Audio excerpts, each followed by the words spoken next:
Shari. Go, Shari. So I went to the Cosby trial, not because I'm a Cosby survivor.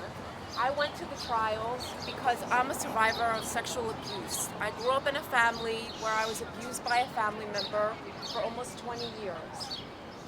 I broke my silence, and then I went and became a therapist. So I'm standing here tonight for all the people in this world who have to live with these injustices. I'm standing here tonight to represent all the patients that I work with, and to come out here and say to everybody, post-traumatic stress disorder, if you don't face your trauma, you won't live, you won't have a life. It wasn't until I broke my silence that I felt like I actually wanted to stay alive. It wasn't until I broke my silence that I could sit in a room with patients and talk about what happened to them. And it wasn't until I broke my silence that I decided to become a mom, so that I can say, this is not going to happen in my family. I am breaking this cycle.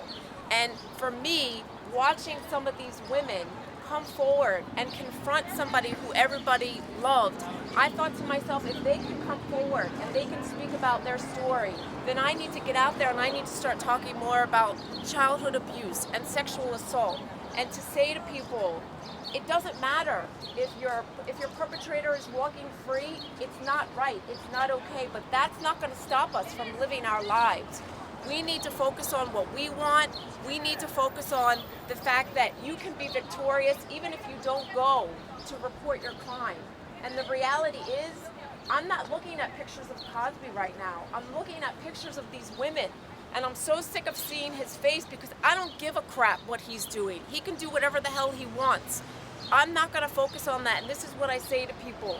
Don't be so focused on the people that hurt you. Focus on what you want. Focus on the dreams that you want.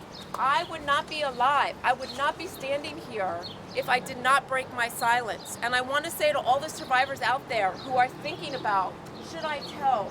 Do I make a report? This is what I say, you do you. If you want to make a report, you make a report. If you want to tell your husband or your best friend, or you want to go to a therapist, that's what you should do. And that's your decision. And the reality is, post-traumatic stress disorder is one of the worst things that you have to live with. All of us standing here tonight, I can guarantee you, we're having flashbacks, we're having feelings, we're having insecurities about what people are thinking or what people are saying. It's a lifelong battle, and it's the work that I do and my voice and the voices of others. That's what keeps me alive, and that's what keeps me moving forward, and that's what makes my PTSD go out the freaking window.